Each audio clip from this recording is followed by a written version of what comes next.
Imagínate por un momento que tienes la responsabilidad de sentarte, el privilegio más bien, de sentarte cara a cara con la persona más sabia del mundo. Alguien que conoce todos los misterios, suponiendo que eso fuera posible, y que no hay pregunta profunda que no pudiera responder. Solamente que tienes la posibilidad de hablar de un tema en específico. Y solo de un tema. ¿Ya se lo imaginaron? Pues bien, asumamos, y esto es un caso hipotético, que esa persona te dio la respuesta. ¿Cuán útil crees tú que sería la grabación de esa conversación si el mundo entero llegase a escucharla? ¿Qué provecho tendría para el mundo eso que en tu mente tú acabas de fabricar y que ha sido una respuesta sabia que va a cambiar el transcurso de la humanidad? Pues bien, hermanos, el texto que nosotros vamos a abordar en la mañana de hoy es acerca precisamente de una de las conversaciones más significativas que jamás se hayan tenido en el mundo. Un hombre muy inteligente hablando con el hombre más sabio del planeta. Y lo mejor de todo es que la grabación de esa conversación quedó disponible para todos nosotros y el tema es absolutamente pertinente para el destino de nuestras almas. El tema es la vida eterna. La conversación entre Jesús y Nicodemo es de un contenido profundísimo. Es un curso completo de teología, pero también una de las más hermosas y claras disertaciones al respecto del Evangelio que podemos encontrar en toda la Escritura. Así que nos vamos a ocupar de ver estos versículos del 1 al 19, la conversación entre Jesús y Nicodemo, a la luz de los siguientes puntos. Primero vamos a ver a Nicodemo como un buscador honesto, versículos 1 al 2. Luego veremos la pregunta de Nicodemo como una pregunta importante, versículos del 3 al 8. Y finalmente veremos la respuesta de Jesús como una respuesta contundente, versículos del 9 al 21. Un buscador honesto, una pregunta importante y una respuesta contundente. Miren lo que dice el versículo 1 y 2 para que conozcamos al buscador honesto, que en esta historia es un hombre llamado Nicodemo. Había un hombre de los fariseos llamado Nicodemo, prominente entre los judíos, y este vino a Jesús de noche y le dijo: Rabí, sabemos que has venido de Dios como maestro, porque nadie puede hacer las señales que tú haces si Dios no está con él. Juan inicia este relato ubicándonos en los personajes, en el espacio, y es posible que haya sido un testigo ocular o en este caso un oyente directo de esa conversación. Esto debido a que él siempre estaba con Jesús y los detalles de la conversación son muy precisos, como de alguien que estuvo allí. Pero además de eso es el único de los evangelistas que incluye este relato. Si no lo vemos en ninguna otra parte en los evangelios. Y de Nicodemo se nos dicen varias cosas. Primero, que era un fariseo. Los fariseos eran una secta que se fundó en los días antes de Cristo y eran extremadamente nacionalistas, si se puede decir así, y buscaban una purificación del pueblo de Israel de toda la influencia pagana que había venido por la helenización o por la invasión griega, y también se caracterizaban por un estricto cumplimiento de la ley y llevar rituales al extremo. Ayunaban 2 veces por semana, diezmaban las semillas, incluso más pequeñas como la de la menta y el eneldo, y eran preocupados continuamente por exhibir su justicia y aparente piedad delante de los demás con largas oraciones y haciendo públicas sus limosnas para que todos los vieran como personas que padecían o que practicaban la piedad. Por otro lado, se nos dice que además de ser un fariseo, Nicodemo era prominente, es decir, él no era cualquier fariseo. Él era un miembro posiblemente del Sanedrín, de hecho lo vemos más adelante en el capítulo 19 del mismo Juan, que él era miembro de la cúpula encargada de impartir la administración de justicia, o de administrar la justicia y la ley entre los judíos. Era la Corte Suprema de Justicia de los judíos. Si ustedes quieren verlo de otra manera, él era un juez de la Corte Suprema de Justicia. O sea, era el más de los más entre los más. Pero se nos dice acerca de Nicodemo que vino a Jesús de noche y llamó a Jesús rabí o maestro.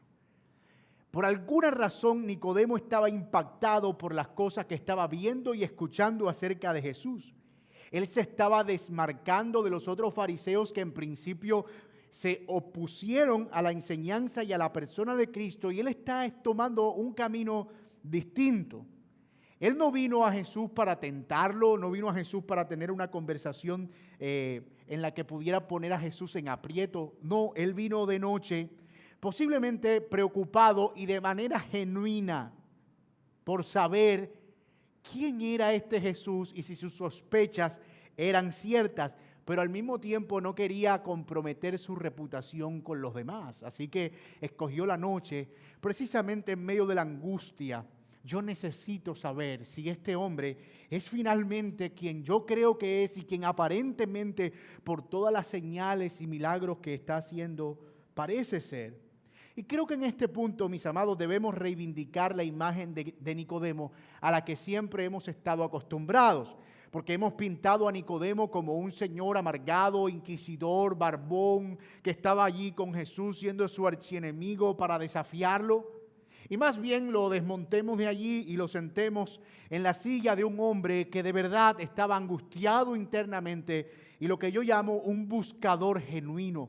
Él de verdad quería conocer todo acerca de Jesús. Él no quería una controversia, él quería una conversación. Él no estaba interesado en ganar un debate, él estaba interesado en adquirir verdad.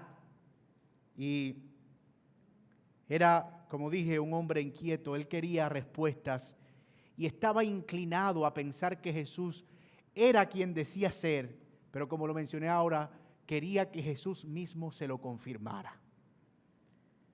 Pero otra cosa que vemos de Nicodemo en el pasaje es que él dice a Jesús: yo estoy inquieto porque veo que nadie puede hacer las señales que tú haces si no está Dios con él. Hasta ese momento Jesús había convertido el agua en vino, probablemente sanado a varios, libertado a varios endemoniados, perdonado el pecado de un paralítico. La inquietud de Nicodemo era acerca de si Jesús es el Mesías del Antiguo Testamento. Como todo conocedor de la ley, Nicodemo estaba claro en que cuando el Mesías viniera iba a estar caracterizado por varias cosas, entre ellas los enfermos serían sanados, los ciegos iban a ver, los cojos iban a andar, los mudos iban a hablar, los endemoniados iban a ser libertados. Y él decía, estas cosas que yo estoy viendo no pueden ser otras sino la marca de que este hombre es el Mesías, pero yo necesito que lo confirmes. Yo necesito que tú me digas si tú eres a quien nosotros estamos esperando. Y yo quiero que a estas alturas nos concentremos en estos detalles para tratar de recrear la escena. No había manera de que un fariseo se sentara con Jesús a tener una conversación. No había forma. Así que esto que estaba haciendo Nicodemo de haberse hecho público era digno de traición. Un traidor, una falta gravísima. Nicodemo está arriesgando su reputación porque su genuino deseo de conocer acerca de la persona de Jesús, de ese hombre que había aparecido en Jerusalén haciendo milagros, lo estaba perturbando internamente. Él sabía que posiblemente sus colegas tendrían razón y podría ser un aparecido más, pero le embargaba la pregunta, ¿qué tal si no?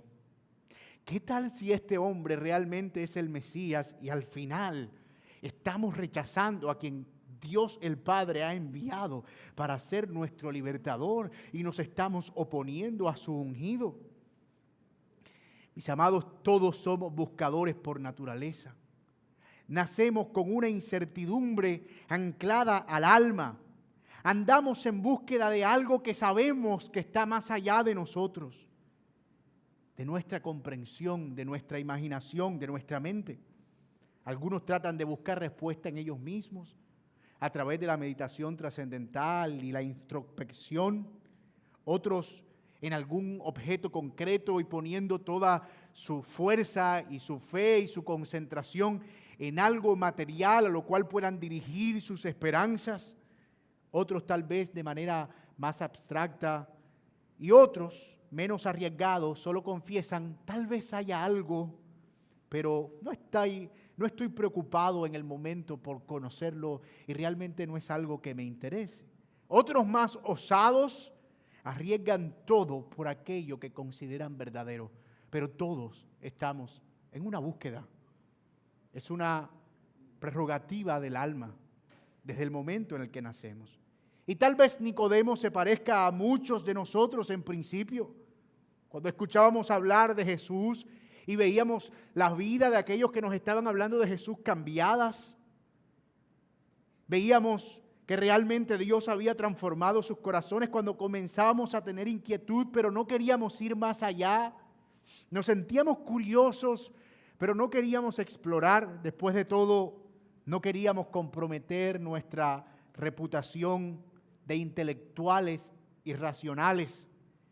Tal vez nos veíamos demasiado sofisticados como para reunirnos en un lugar con personas que no conocíamos para cantar al aire y sentarnos por más de una hora a escuchar la explicación de un libro cubierto por el polvo de la historia. No, como que esto no es lo mío. Pero dentro, como que pensábamos, tal vez. Oh, hermanos, pero nuestro deseo no provenía de nosotros, como tampoco en Nicodemo.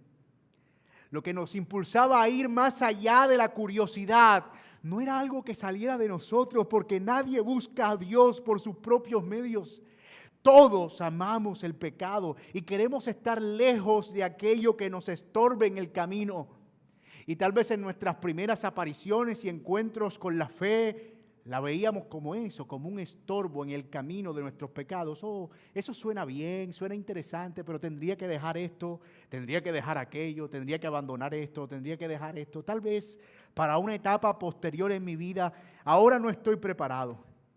Pero hermanos, cuando Dios obra, Él cambia nuestros afectos y hace que sus verdades sean cada vez más irresistibles hasta que por fin, seducidos por Él, nos abandonamos en sus brazos, confiando que Él es la respuesta que siempre estuvimos buscando. Como lo expresaría alguien muy poéticamente, el hombre nace con un hueco en el alma del tamaño de Dios. Y solo Él puede llenar todo aquello que es incertidumbre y vacío en nosotros. Nosotros somos ahora buscadores que han encontrado el tesoro escondido y han vendido todo lo que tenían para comprar el campo donde estaba enterrado el tesoro, y queremos morir ahí, que nos entierren ahí. Pero Nicodemo, hermano, no era cualquier buscador. Así que al encontrarse con Jesús, Él quiere dejarle claro cuál es la verdad que necesita escuchar. Como si Jesús supiera todo lo que Él necesitaba realmente. Nicodemo fue por respuestas y Jesús le está dando más que respuestas. Jesús le está dando la verdad necesaria para la vida eterna, y eso es lo que nos lleva a nuestro segundo punto. Miren el versículo 3 conmigo. Jesús le contestó: en verdad te digo que el que no nace de nuevo no puede ver el reino de Dios. Y Nicodemo le dijo: ¿cómo puede un hombre nacer siendo ya viejo? ¿Acaso puede entrar por segunda vez en el vientre de su madre y nacer? Y Jesús le respondió: en verdad te digo que el que no nace de agua y del Espíritu no puede entrar en el reino de Dios. Porque lo que es nacido de la carne, carne es, y lo que es nacido del Espíritu, Espíritu es. Y no te asombres que te haya dicho: tienes que nacer de nuevo, porque el viento sopla por donde quiere y oye su sonido, pero no sabes de dónde viene ni a dónde va. Así es todo aquel que es nacido del Espíritu. Jesús no anduvo con rodeos. Le dio al buscador lo que buscaba, la respuesta que tanto deseaba. En verdad te digo que el que no nace de nuevo no puede ver el reino de Dios. Y tú dirás, espera un momentico. Nicodemo había preguntado otra cosa. Nicodemo había ido por la respuesta de si Jesús era quien aparentemente parecía ser por los milagros que hacía. Sí, pero Jesús no siempre responde lo que nosotros queremos oír. Sin embargo, siempre va a responder lo que nosotros necesitamos oír. En efecto, Jesús consideró que lo que el anciano legislador necesitaba no era un argumento, no era algo que pudiera convencerlo acerca de cierta verdad, era la salvación de su propia alma lo que él necesitaba, la cual, por el hecho de ser un fariseo, él pensaba que estaba asegurada. Nicodemo se sentó frente a Jesús con la convicción de que él era alguien que iba a heredar el reino de Dios. Pero Jesús le está diciendo, tú necesitas nacer de nuevo porque tú no eres del reino de Dios y no estarás en el reino de Dios a menos que tú nazcas de nuevo. ¿Ustedes pueden imaginarse el impacto que eso produjo en la vida de un fariseo como Nicodemo, que probablemente desde su niñez había observado con todo detalle cada minucia de la ley? ¿Tú me estás diciendo a mí que yo no soy parte del reino? Ahora, Jesús era un muchacho como yo, más o menos. Y Nicodemo un anciano como Pedro, tal vez. Él llevaba años y años y años meditando en la ley que Jesús apenas, hablando en términos de tiempo y terrenales, estaba empezando a conocer. Pero él estaba hablando, hermanos, con la vida misma. Era Jesús la vida misma. Y aunque eso pudo haber sido un golpe fuerte al abdomen del orgullo de Nicodemo, en palabras claras Jesús le estaba diciendo, en tu condición, como lo que eres, tú no puedes ver el reino de Dios. Y por favor, dimensionen eso, porque eso es glorioso. La entrada al reino, en efecto, no es por nuestro moralismo, no es por nuestro conductismo, no es por nuestra religiosidad, no es por nuestra observancia externa de un buen comportamiento, no. Es en definitiva por ser hechos nuevas criaturas. Pero eso es algo que ya iremos hablando en el transcurso de la conversación. Nicodemo no contrarió la respuesta de Jesús, porque él no está en el ánimo de debatir. Él le responde, ¿cómo puede un hombre nacer siendo viejo? ¿Acaso puede entrar otra vez en el vientre de su madre y volver a nacer? Y antes de que juzgues a Nicodemo de ser demasiado ignorante por convertir una conversación espiritual en una conversación de obstetricia, Nicodemo está, como decimos nosotros, siguiéndole el juego a Jesús y hablándole en su mismo idioma. Ok, tú me estás hablando del nuevo nacimiento y la respuesta de Nicodemo no es evasiva. La respuesta de Nicodemo es, ¿sabes? Y si yo quisiera nacer de nuevo, ¿puedo hacerlo siendo ya viejo? ¿Cómo puedo renunciar a este sistema en el que he estado toda una vida? ¿Cómo puedo salir de donde estoy para poder estar donde debo estar? ¿Cómo puedo abandonar toda esta religiosidad para convertirme en una nueva criatura? Nicodemo está realmente interesado en lo que Jesús le está diciendo. Él no está desviando la conversación. Él le está hablando en su mismo lenguaje. Ok, supongamos que de eso se trata. Yo quiero, ¿cómo puedo hacerlo? Es más, ¿por qué necesitaría alguien como yo, ya viejo, volver a nacer? ¿Por qué alguien como yo, que ya ha seguido a Dios y conoce la ley, va a necesitar otra religión? Y recordemos que sus preguntas son genuinas y honestas. Si él hubiese querido contrariar a Jesús, lo hubiese hecho en una sinagoga o en público. Pero él está aquí genuinamente preocupado. Ahora, con esa nueva visión de Nicodemo, y yo espero que ustedes realmente estén teniendo una nueva visión de Nicodemo ahora, la respuesta de Jesús es clave y es una ampliación de su primera intervención. Son las mismas palabras, pero ahorita más elaboradas. Miren lo que le responde Jesús. En verdad te digo que es amén, amén, de cierto, de cierto. Esto que te voy a decir es una verdad verdadera.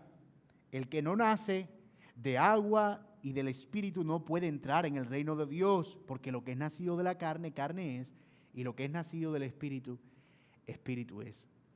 Jesús le dice que ese nacimiento no es en un cambio de formas, no es un cambio de comportamiento, no es algo externo, no es un cambio de reglas, no es reemplazar unas costumbres por otras, es algo que sucede adentro, dice él, en el Espíritu. Y que por cierto, Nicodemo, tú debes saber eso. O sea, tú eres maestro de la ley, tú debes saber qué es eso.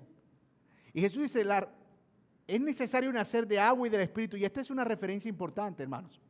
Porque probablemente, y algunos tienden a pensar aquí que Jesús se está refiriendo al bautismo, pero el bautismo todavía no era una institución. El bautismo que nosotros conocemos ahora descansa en el hecho de que en la sepultura en agua nos estamos muriendo con Cristo y resucitando simbólicamente, pero Cristo no había muerto para la conversación todavía con Nicodemo. Así que esa referencia al bautismo no es propiamente una referencia al agua, y al Espíritu, no es propiamente una referencia al bautismo futuro, sino posiblemente una referencia a la limpieza y la purificación que habla Ezequiel capítulo 36, el versículo 22. Dice, por tanto, dile a la casa de Israel, así dice el Señor Dios, no es por ustedes, casa de Israel, que voy a actuar, sino por mi santo nombre que han profanado entre las naciones a donde fueron enviados. Vindicaré la santidad de mi gran nombre profanado entre las naciones, el cual ustedes han profanado en medio de ellos. Entonces las naciones sabrán que yo soy el Señor, y declarará el Señor Dios cuando demuestre mi santidad entre ustedes a la vista de ellos, porque les tomaré de las naciones, los recogeré de toda la tierra y los llevaré a su propia tierra. 25, entonces los rociaré con agua limpia y quedarán limpios de todos sus inmundicias y todos sus ídolos los limpiaré. Además les daré un corazón nuevo y pondré un espíritu nuevo delante de ustedes. Quitaré de ustedes el corazón de piedra y les daré un corazón de carne. 27, pondré dentro de ustedes mi espíritu y haré que anden en mis estatutos y que cumplan cuidadosamente mis ordenanzas. ¿Lo ven? Por eso Jesús le dice, tú deberías saber esto porque esto es lo que dijo el profeta Ezequiel. Y de hecho hay una referencia todavía al libro de Ezequiel en el 47. Allí más adelante si pueden ir, y estoy leyendo estos textos porque son importantes para entender el pasaje. Miren el 47, el versículos 8 al 12. Y me dijo, estas aguas salen hacia la región oriental y descienden al Arabá, y luego siguen hacia el mar y desembocan en el mar. Entonces las aguas del mar quedan purificadas y sucederá que donde quiera que pase el río, todo ser viviente que en él se mueve vivirá, y habrá muchísimos peces, porque estas aguas van allá y las otras son purificadas. Así vivirá todo aquel por donde pase el río. Junto a él separarán los pescadores, y desde Engadi hasta Englaim habrá un lugar para tender las redes. Sus peces serán según sus especies, como los peces del mar, más grandes, numerosísimos, pero sus pantanos y marismas no serán purificados, serán dejados por salinas. Noten, hermanos, otra vez la referencia a un agua que purifica. Y esto no era nuevo para los judíos. La entrada al lugar santísimo y santo involucraba que antes el sacerdote se lavara. Incluso en el Antiguo Testamento, cuando el Señor va a descender al pueblo de Israel y se van a encontrar con él, el Señor le dice a Moisés, santifica al pueblo y lávalo, porque en 3 días me voy a encontrar con él. Jesús le está diciendo, Nicodemo, el nuevo nacimiento es algo de purificación, pero no externa, sino interna. Es algo que sucede de limpieza, pero no en cuanto a los rituales que tú estás acostumbrado a hacer, sino en cuanto a algo que sucede dentro, en el Espíritu y por el Espíritu. Jesús le deja claro que el nuevo nacimiento, lo que realmente Nicodemo estaba necesitando, era algo que él mismo no podía producir, sino el Señor. En efecto, mis amados, la salvación es toda una obra de gracia. Él es quien nos atrae a sí mismo, pero también quien se encarga de transformarnos. Es a lo que llamamos gracia irresistible, y evocando al profeta Jeremías: me sedujiste, Señor, me sedujiste, fuiste más fuerte que yo y me venciste.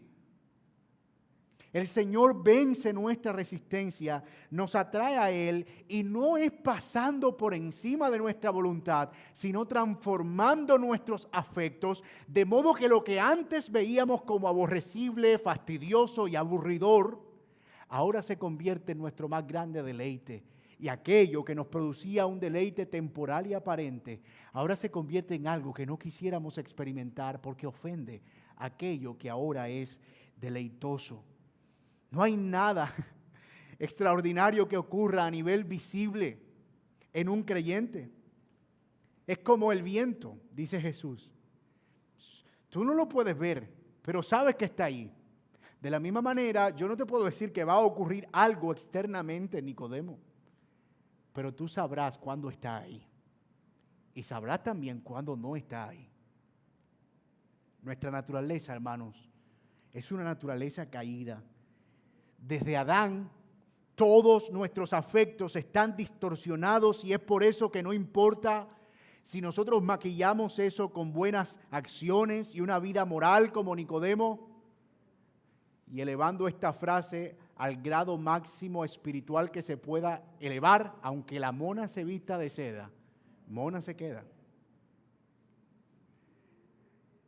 Aunque nosotros nos lavemos con lejía, para usar palabras más bíblicas, porque yo sé que ustedes son bien bíblicos. Y aunque nos vistamos con todo el lino, aunque usemos de todas nuestras obras delante del Señor, nuestras acciones, debido a nuestra naturaleza pecaminosa, son como trapos de inmundicia. Porque lo paradójico de esta naturaleza caída es que incluso lo que nosotros producimos sin Cristo, aunque sean buenas obras, terminan produciendo vanagloria en el corazón, y eso termina siendo pecado contra Dios. Ni siquiera podemos escaparnos de nosotros mismos. Pero eso no es lo peor. Lo peor es que tendremos que pagar por eso. Y lo peor, todavía aún, es que no podemos resolverlo por nosotros mismos. Necesitamos ser renacidos, rehechos, para poder entrar al reino de los cielos. Pero sean dadas gracias a Dios, que eso es algo que proviene de Él. Mi amado hermano que estás aquí, el cristianismo no es una puerta grande con una lista a la derecha y una a la izquierda. Haz esto, no hagas esto, para que las puertas del reino se abran. Si hay una lista de cosas que debemos hacer, está adentro de la puerta. Pero no somos nosotros quienes abren la puerta con sus buenas acciones. Es una puerta que solo está abierta para aquellos que creen. Es una puerta que se abre con fe, que nos mueve a la obediencia, que nos mueve a hacer cosas, pero no porque queramos asegurar algo, sino porque ya hemos sido asegurados por Cristo. Así que hasta ahora, ¿qué hemos visto? Hemos visto que Nicodemo era un buscador genuino como muchos de nosotros, pero que su mayor necesidad no era de conocimiento, sino ser regenerados. Jesús le explicó que esa regeneración era una obra que solo provenía de Dios, pero que no es algo que él pudiera producir con la práctica religiosa, y que es una realidad también para nosotros ahora. Pero todavía surge una pregunta natural. La misma que usted se está haciendo era la misma que se hacía Nicodemo. ¿Cómo pasa eso? Pues es invisible, es del Espíritu. Sí, pero tiene que haber algo en medio. O sea, ¿qué es lo que sucede? No es como que de repente yo me levanté y cerré los ojos, espabilé. O sea, que internamente me siento como que, Oh, aborrezco el pecado y tengo unas ganas inexplicables de ir a la iglesia y es tan extraño. No, Nicodemo tiene una duda todavía. ¿Cómo pasa eso? ¿Cómo puede ser que el Espíritu de Dios nos transforme? ¿Y cuál es el papel de Cristo en todo esto? Está bien, yo necesito nacer de nuevo, pero entonces, ¿quién eres tú? ¿Tú qué haces aquí? Esto de tus liberaciones todavía no me has respondido a la pregunta. Y de hecho, Nicodemo hace la pregunta y eso es lo que nos lleva a nuestro último punto, que es la respuesta contundente a la pregunta de Jesús. Mírenlo conmigo, volviendo otra vez a nuestro texto, en el capítulo 3 de Juan. Nicodemo le preguntó, ¿cómo puede ser esto? Y Jesús le respondió. Y si yo pudiera estar sentado en esa sala, la pregunta era más o menos como esto. Wow, Señor, ¿cómo puede ser esto? Jesús se para, se ajusta y le dice, ¿tú eres maestro de Israel? ¿Y tú no sabes eso? Se supone que eso es algo que tú debes saber. Pero tranquilo, yo no estoy aquí para humillarte. Yo te voy a decir, en verdad te digo, que hablamos lo que sabemos y damos testimonio de lo que hemos visto, pero ustedes no recibieron nuestro testimonio. ¿Cómo así, Señor? Tú estabas hablando con él en singular, ahorita hablas en plural. Bueno, parece ser que Jesús se está refiriendo aquí al hecho de que desde Juan el Bautista ese mensaje se está afirmando. De hecho, el bautismo de Juan el Bautista tenía el fuerte símbolo de purificación en el agua. Y cuando los fariseos iban a bautizarse, ¿cuál era la respuesta de Juan el Bautista? Generación de víboras. Ustedes hacen esto, son perversos, estafan, son mentirosos, pero se escudan en su religión. Den frutos dignos de arrepentimiento y cuando se arrepientan, vengan y tengan una señal externa de purificación. Jesús dice, mira, hemos venido diciendo eso, lo dijo Juan y lo digo yo, arrepiéntanse porque el reino se ha acercado, pero ustedes no nos han querido oír. Así que la respuesta de Jesús corta es por medio del arrepentimiento. ¿Cómo sucede eso? Nicodemo, arrepintiéndose de los pecados. El nuevo nacimiento es arrepintiéndose de los pecados, pero hay un elemento adicional en esa respuesta de Jesús. En el versículo 13, nadie ha subido al cielo sino aquel que bajó del cielo, es decir, el Hijo del Hombre que está en el cielo. Ese nuevo nacimiento que anunció Juan el Bautista y que yo he anunciado es algo que se produce en el arrepentimiento a través de mí. Ahora, por primera vez, Jesús le está respondiendo a Nicodemo, ¿quién es él? Y para mostrar que su afirmación no es una afirmación arrogante de un muchacho impetuoso, Jesús acude a una referencia poderosísima del Antiguo Testamento en Números 21, del 4 al 9, para mostrar que en efecto Dios siempre ha provisto los medios para que los hombres miren a Él. Y como Moisés levantó la serpiente en el desierto, así es necesario que sea levantado el Hijo del Hombre para que todo aquel que en Él cree tenga la vida eterna. Y esa es una referencia importantísima y es el punto principal de nuestro texto. Es curioso que cuando se habla de Juan capítulo 3 y preguntan, ¿cuál es el tema central? De tal manera amó Dios al mundo que dio a su Hijo unigénito para que en él crea se pierda la vida eterna. No. De hecho, es un texto complementario, lindo el texto, y lo veremos en un momento, precioso, pero no es el tema sobre el cual descansa, o no es el pasaje sobre el cual descansa la idea central. La idea central descansa sobre este texto, que como Moisés levantó la serpiente en el desierto, Jesús ahora ha de ser levantado para que todos los perdidos no nacidos de nuevo, que miren y crean en Él, no se pierdan, sino que tengan vida eterna y puedan entrar al reino. En el contexto de Números capítulo 21, el pueblo estaba hastiado del pan, el maná que caía del cielo todos los días, y estaban cansados de Dios. Y en ese cansancio cayeron en incredulidad y acusaron a Dios de ser un genocida y llevarlos a morir en el desierto. Dios, de modo que nosotros estábamos bien contentos en Egipto y tú vienes aquí a traernos, a comernos un pan, una cosa de todos los días. Estamos hartos de eso, estamos hartos de ti, estamos hartos de que quieras matarnos en este desierto. Y el Señor envía juicio contra la incredulidad de ellos a través de unas serpientes que los mordían.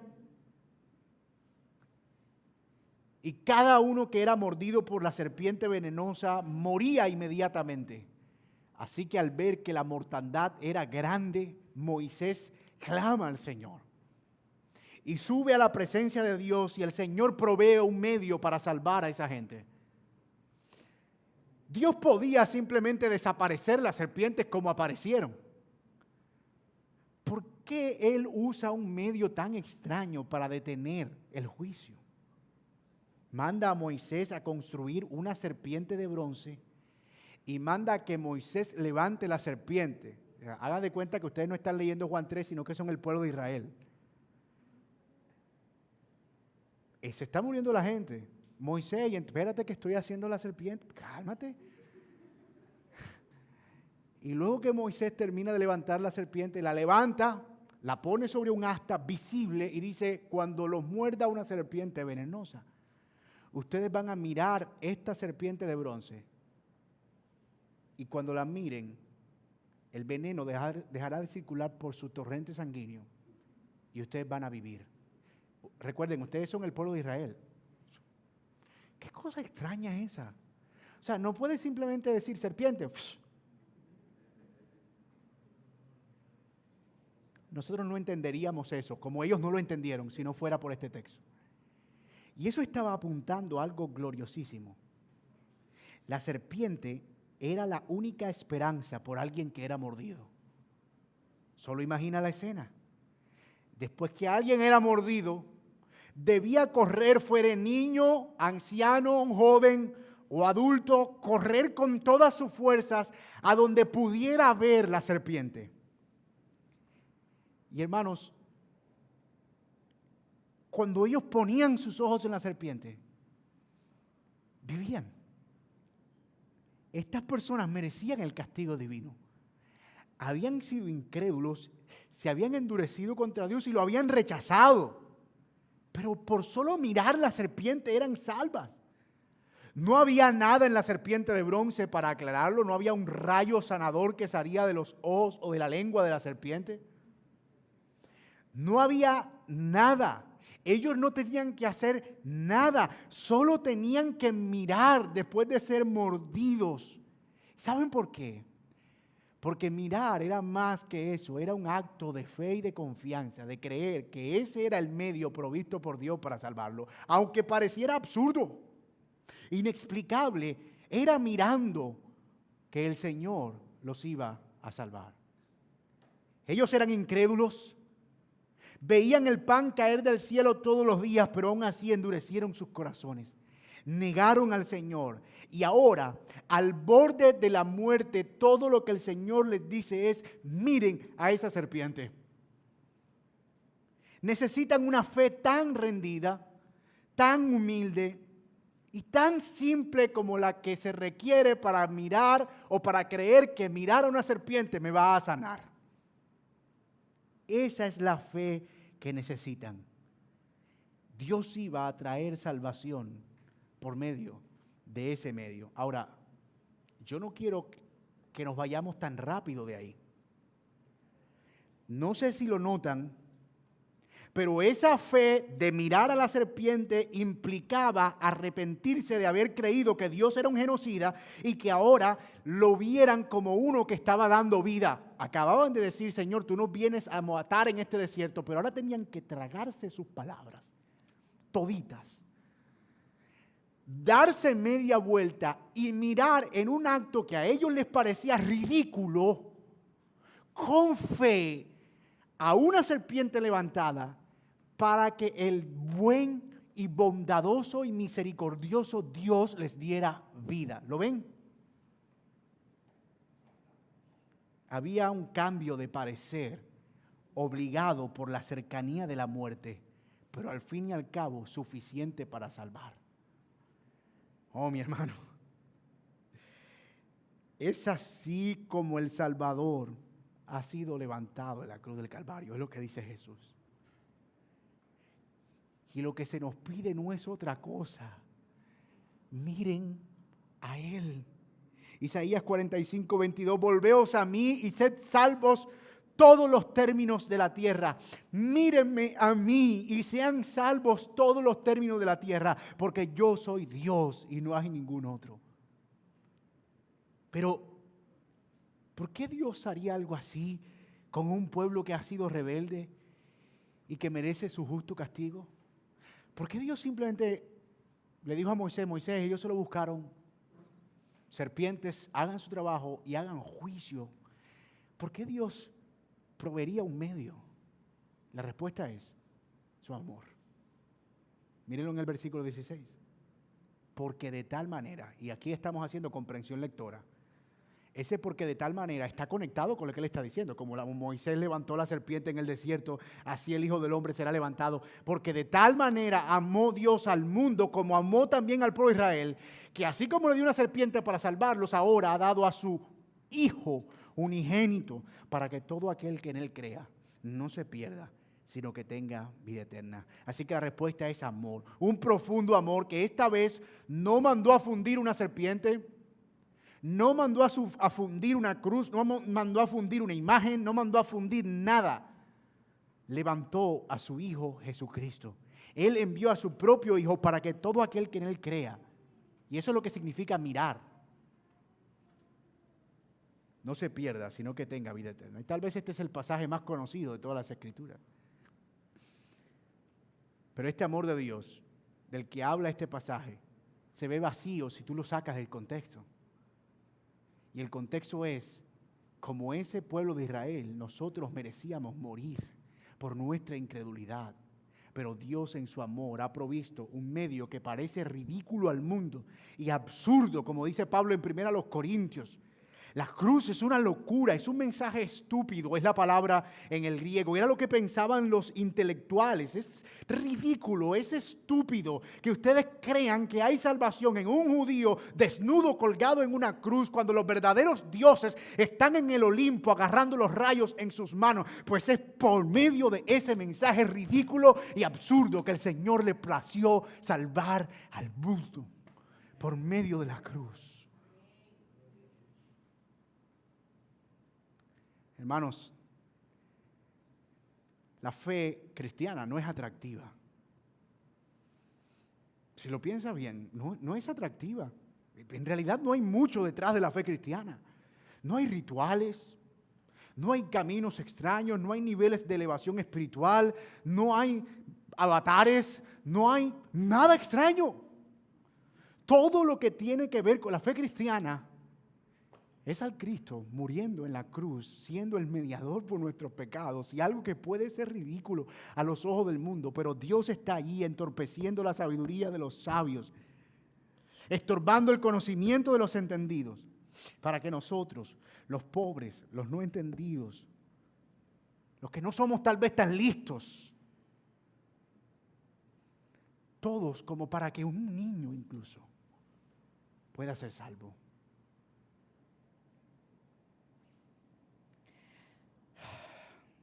Este amor tiene sentido porque todo lo que merecían los que rechazaron o los que rechazamos el amor de Dios y su provisión es el justo juicio divino. Dios no estaba obligado a salvar a Israel y tampoco a nosotros, pero Él lo hace por amor.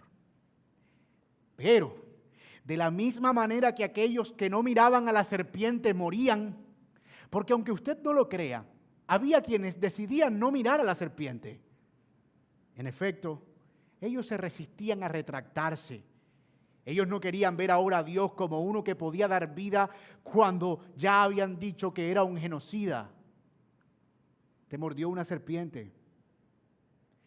Hay una serpiente de bronce que Moisés levantó. Sal de esa tienda, yo te llevo. No. Yo muero en la mía. Pero mira, es Dios que está salvando. Si tan solo puedes mirar tú vas a vivir, pues prefiero morir. Pero yo no voy a cambiar mi posición. Yo no voy a humillarme a ese Dios. Yo no voy a doblar mis rodillas ante ese Dios. No lo voy a hacer. Y decidí no mirar. Y ahora morían. Ellos en su endurecimiento perecieron en el desierto. ¿Y aún le parece a usted increíble que haya habido personas que hubiesen preferido morir antes que ir a aquella serpiente? Para ellos era humillante, no querían tener que retractarse, no era un acto de amor de Dios, seguían viendo a Dios como un tirano. Así es como se ven aquellos que aún con la cruz levantada todavía se rehúsan en venir a Cristo para la salvación de sus propias almas. Porque hay mucho mayor gloria para ellos en su orgullo y jactancia que en doblar sus rodillas al Señor del universo. Ese sigue siendo el mismo problema de hoy. El mismo que en los días de Israel. Los hombres saben que la luz está allí, que ha venido al mundo. Saben que el Hijo del Hombre ha sido levantado para dar vida, pero ellos no quieren que sus obras sean expuestas, dice Juan 3, no quieren venir a mí. Y este es el juicio de Dios, que la luz vino al mundo, pero los hombres amaron más las tinieblas que la luz. Ellos no quisieron venir a la luz porque sus obras que eran malas iban a ser reprendidas, así que prefirieron permanecer en oscuridad y no venir a la luz para que sus obras fueran manifiestas y se arrepintieran de sus pecados. La actitud de quienes hoy rechazan a Cristo es exactamente la actitud de los judíos que murieron en el desierto por rehusarse a mirar la serpiente. No quieren a un Dios santo, no quieren a un Dios que aborrece la maldad y no está dispuesto a dejar su nombre ser blasfemado. Ellos tampoco quieren dejar a su Dios falso, uno que han construido a su propia conveniencia, pero que no es el Dios verdadero. Ellos no quieren la luz que sale de su palabra y de su verdad. Quieren ir al cielo del que habla la Biblia. Quieren ir al Dios amoroso del que habla la Biblia. Quieren las bendiciones del que habla la Biblia, como los que se murieron en el desierto querían la tierra prometida de la que había hablado Dios en el Sinaí. Pero no quieren la Biblia. Y preguntan, ¿dónde está el problema? Dicen, mira, yo no tengo problema con Dios, yo no tengo problema. No, tengo hasta amigos cristianos, mi mamá es cristiana, mi abuela es cristiana. Yo respeto mucho, yo soy muy tolerante. Yo no soy ateo. Pero mis amados, se trata más que eso. Ahora, todavía no nos hemos salido de la habitación donde está Jesús y Nicodemo hablando, acuérdense. Estamos sentados ahí con Juan, escuchando atentamente, viéndole la cara a Nicodemo. Y ahora se puede imaginar a Nicodemo, ¿no? Pasmado. Esa serpiente era tú. O sea, así como Dios salvó por medio de esa serpiente, lo hará por medio de ti. Dios no es tan aterrador, Él es tan amoroso. Tiene frente a Él al dador de la vida diciéndole, todo lo que tienes que hacer es mirarme a mí, creer en mí, confiar en mí, rendirte a mí, seguirme a mí. Esta historia comenzó con Jesús preguntando, versículo 1, Nicodemo preguntando, versículo 1, y Jesús respondiendo, versículo 3. Luego Nicodemo pregunta, versículo 4, Jesús responde, versículo 5. Luego Nicodemo pregunta, versículo 9, Jesús responde, versículo 10. ¿Qué sigue ahora? De acuerdo con esta lógica, Nicodemo debería hablar Pero a Juan, el Espíritu no lo inspiró para que dijera qué dijo Nicodemo. Usted no le da como, o sea, ¿y ahora? Jesús le hace tremenda exposición. ¿Y qué dijo Nicodemo? Se acabó. Se fue bravo, golpeó la mesa, dijo no estoy dispuesto, o creyó en el Salvador. Abandonó los hábitos farisaicos para seguir al Mesías. Bueno, a juzgar por el testimonio de Juan, y lo vemos en Juan 7, 45 al 52, donde Nicodemo defiende a Jesús en el Sanedrín. Sí, parece que él no abandonó inmediatamente el fariseísmo, pero fue un militante oculto. Y a juzgar por el final en Juan, curiosamente Juan es quien más habla de eso. Él junto a José de Arimatea se encargaron de la logística del entierro del Señor Jesucristo y que fuera digno. ¿Cómo rayos podría participar un fariseo de fariseos en el entierro de su peor enemigo? Así que asumimos, y también por el testimonio al parecer de la historia de la iglesia, que Nicodemo tuvo una conversión a Jesucristo y al cristianismo y que se convirtió en un practicante, aunque con ciertas limitaciones. Después de todo, él no tenía una iglesia local como la nuestra, ni un discipulado, ni un curso de membresía, ni cantaban. Era una fe precaria, sin apóstoles todavía. Era una fe simplemente de confiar en el Señor. Él llegó a identificarse con la causa de Cristo y estuvo presente en su sepultura. Hay un texto, comentario de el pastor anglicano Juan Carlos Ryle, o John Charles Ryle, y él dijo lo siguiente de Nicodemo en su libro Meditaciones sobre el Evangelio de Juan, y cito: Nicodemo nos muestra lo débiles y titubeantes que pueden ser los comienzos de la religión verdadera en el corazón de un hombre. Nos muestra que no debemos dar por perdido a nadie porque empiece buscando a Cristo tímida y ocultamente. Nos muestra que muchas veces quienes menos alardes hacen al principio son los que más brillan al final. Nicodemo confesó su amor a Cristo cuando Pedro, Santiago y Andrés le habían abandonado en la cruz.